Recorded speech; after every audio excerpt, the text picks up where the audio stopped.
What if the police lied about smelling marijuana? I'm going to tell you about a case where that happened, and law enforcement, because of lying about the odor of marijuana, decided to do a vehicle search. They found a gun that the client wasn't supposed to possess, and he got charged federally. And because he had priors, he was looking at, depending on how the law worked out, a mandatory minimum of 10 or 15 years in prison. But this is how it started. My client was driving down a street in Minneapolis, and law enforcement had pulled him over a week before and knew that he had a revoked driver's license. So based on that, law enforcement did a U-turn. They recognized him because he's got really distinctive features. And they started driving behind him. And the first question is, did they have reasonable articulable suspicion to do a traffic stop? In other words, law enforcement has to have a right to pull someone over. And just because they knew that he was revoked a week ago or 2 weeks ago doesn't mean that he's still revoked today. After all, people can get their licenses reinstated. So the first thing I did when I got the case is order what's called the CAD reports, which is the computer terminal where law enforcement communicates with dispatch. And I checked those records as well as the interior body cameras that the officers were wearing and the interior squad audio to make sure that law enforcement was really double checking to make sure this guy's license was still revoked. Because if they assumed it was and then they pull him over, we might have had a chance to get the whole case thrown out from there. But law enforcement did its job the right way. I did get the computer terminal records as well as those recordings I was talking about, and I was able to verify that they did not do the traffic stop, which means they turn on their emergency lights to pull him over, until they confirmed that his license was still revoked. All right, so they did that part right. So we know in this case the seizure was okay. But here's what happened after that. 2 officers in the squad car. The driving officer, the main officer, says to the passenger officer, this guy got caught with a gun a week ago. All right, so law enforcement walks up to the side of the vehicle now that the guy's pulled over, and the main officer walks right up to the driver's window. And he says, you're this guy, right? Client says, yeah, why? How do you know me? Well, your license is revoked. And now what I'm going to do is play out this scenario about the odor of marijuana. Remember, at this point in time, I think that all this cop cared about was finding another gun in the car, which admittedly this client shouldn't have had, all right? But the Constitution says you can't search a vehicle just because you feel like it. You've got to have a reason under the law to do that.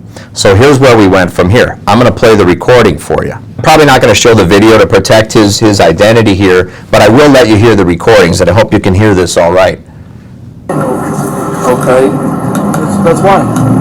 How do you know me? Because I know who you are. Anything in the car I need to know about? No, sir. You smoking weed recently? No, sir. All right, now the officer, when he walks up, he sees this guy smoking, and the client's smoking what's called a black and mild, which is a form of a wood-tipped cigar. You can buy them at gas stations. They cost about $3, all right? So it's unwrapped, obviously. It's not in a wrapper, and he's smoking, and it's about a third of the way smoked, and it's still smoking as the officer walked up to the car, right? So this officer is going to claim later that this may have been a blunt. In other words, a cigar that's rolled up with marijuana in it. Sir?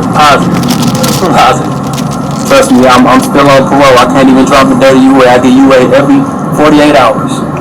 So now the officer's right in front of this cigar, all right? And he's saying, I smell weed, are you sure? And the client's saying, I'm positive. I get UA'd every 48 hours because I'm on parole. I take drug tests all the time. They're always clean. I'm positive I'm not smoking marijuana. Okay. Set that off for me whenever you step out. So here the officer's telling him to put it out and have him step out of the car. All right. I'll put it on top of the car. So now the client just handed him that cigar or blunt, as the officer says it may be, and that officer took that into evidence. Find your head. Interlock your fingers for me, please. Just don't step out until I tell you to, okay? Once again, I'm going to ask, there's nothing on you? There's nothing on. Absolutely. Okay.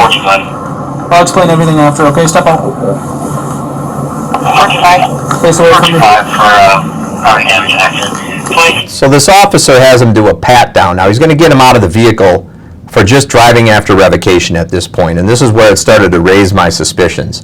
The officer told his partner, hey, this guy just had a gun a week ago. He's a felon in possession. He's not supposed to have a gun. So I know that the officer really was hoping, hey, I hope I find another gun in this vehicle because we could really get the guy in even more trouble if we find this. And that's kind of confirmed now. My spidey senses kind of went up because at this point the officer's asking him to step out.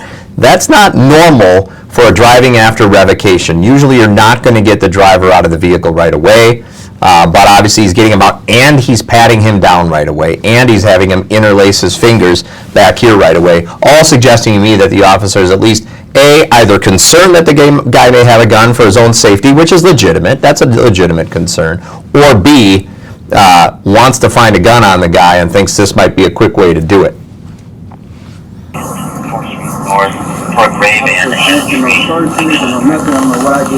Okay, you don't need to consent.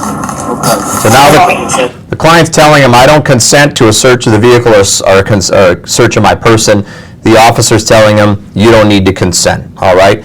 It is something you ought to know. You don't want to consent to a search. The Constitution protects you, but if you give consent to search something, you give up your constitutional right of protection for that. Appreciate it. You can relax. Relax. Follow us. This is not a big deal. You just know you can't be driving. The officer's telling him, you know you just can't be driving. This isn't a big deal. But it turns into a big deal really quick. I don't believe him when he says there's no weed smell, because there is. Now, the officer just said, I don't believe him when he says there's no weed smell, because there is. Now, the officer knows that he's got his body camera on. And the officer also knows that if he can convince a judge and a prosecutor that he smelled marijuana, he's going to be able to search this whole vehicle without a search warrant. And this is the problem. While there are a lot of good officers out there that are straightforward and honest and will do those sorts of things and do their jobs and protect all of us, unfortunately there are also times that other officers, some officers are routine liars, and some, unfortunately, their competitive atmosphere will get the best of them, and even though some of them may be honest most of the time, they are human. And sometimes even those honest officers will bend the truth because they think they're doing the greater good by getting a criminal off of the street. And that's where the Constitution protects people, even convicted criminals. So we believed at this point the officer was lying about the odor of marijuana and putting that on the video camera because then he knows he can search this whole vehicle. And that's exactly what happened. So what I noticed is when the officer did the search, if an officer is really looking for marijuana, they're going to do a really detailed search of the vehicle. But this officer was searching quickly through just large areas where a gun could be hidden, and that also tipped me off in this particular case. And so while the officer, the first thing he did is search the last time, exactly where the last time the guy got caught with a gun was, which was the center console. There was no gun in there. But then he popped the trunk and there was a shotgun in the trunk in a case. And then this client was charged with being a felon in possession of a firearm in violation of federal law, and the case went federal, and that's when it got really serious here. So when I met with the client, he was insistent to me that he had not been smoking marijuana, that he always had clean UAs on his parole, and that this officer was absolutely lying about the odor of marijuana. There were a couple of other things that tipped me off that the officer may have been lying here. I don't necessarily want to divulge them on the video because if anybody has bad motives, they're going to learn how to lie better and jam other people up in cases. So I'm not going to tell you every little detail about it. But suffice it to say, I reviewed all the police reports. That's called the discovery. I got all of that. Then I was suspicious in reading some things, and I watched all of the body camera videos, both from this officer and his partner, and there were some missing parts, so I made sure I told the prosecutor, there's some missing parts, you got to go get those too, and the prosecutor did go and get those too, and that filled in a little more of the story for me and raised my suspicions even a little more. If we hadn't asked for those things, we wouldn't have known that, and we wouldn't have been able to build the case that we built for my client. So it's important to continue peeling back the layers of an onion in a criminal case, especially if you may have a suppression issue like an illegal search of a vehicle, or if you're going to go to trial, for example. All right, the next thing we did is I told the prosecutor, I'm believing my client here that he was really smoking a Black and Mild and not a blunt. Tell you what, that cigar was kept in evidence. I said, I don't want that officer to bring it over because I'm afraid that the officer might switch it out. So we had the ATF go and grab all the evidence in the case that was preserved. And they brought it over to the United States Attorney's Office, and I had an ATF agent bring it over, and it was me and the federal prosecutor. And I told that federal prosecutor, we're both going to smell that Black and Mild that was at the scene, or the cigar that was at the scene, or what the officer said may be a blunt at the scene. We pulled it out of the evidence after it was properly cataloged. We both smelled it. Guess what? Tobacco. Not one shred of an odor of marijuana in the vehicle. Now, in the Black and Mild. Now, the prosecutor did argue, well, wait a minute, that just because, I should tell you, there was no marijuana found in the vehicle either. So when they did this whole search of the vehicle, not a single bit of marijuana, no paraphernalia, no stems, no seeds, no sticks, no grinders, no pipes, nothing. Nothing to suggest any marijuana use in the vehicle. No ashes, no roaches, nothing, okay? But the prosecutor said, but wait a minute, someone could have smoked marijuana in the vehicle earlier, and then you know how the interior of the vehicle could smell like it, or the upholstery in the vehicle, or maybe the guy's clothing. Yeah, that can happen, of course, but I wasn't buying it in this particular situation. Then I said, you know what? I want this officer's personnel file. I want to see if this officer has ever been in trouble before, disciplined by the police department for anything improper. Guess what? Continued with our persistent request to get a copy of this personnel file.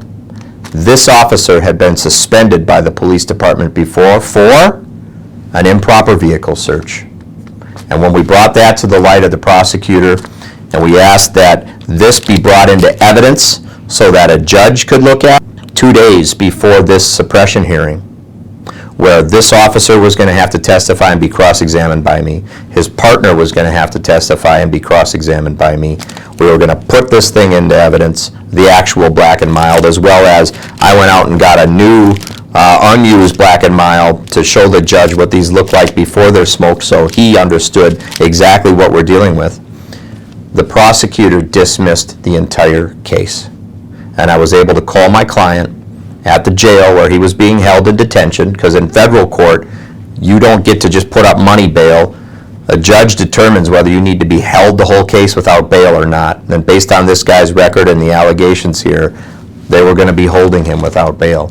And I got to tell my client that he was going to be going home. It was the day before Thanksgiving, that he was going to be going home that night and he was going to be able to spend Thanksgiving with his family.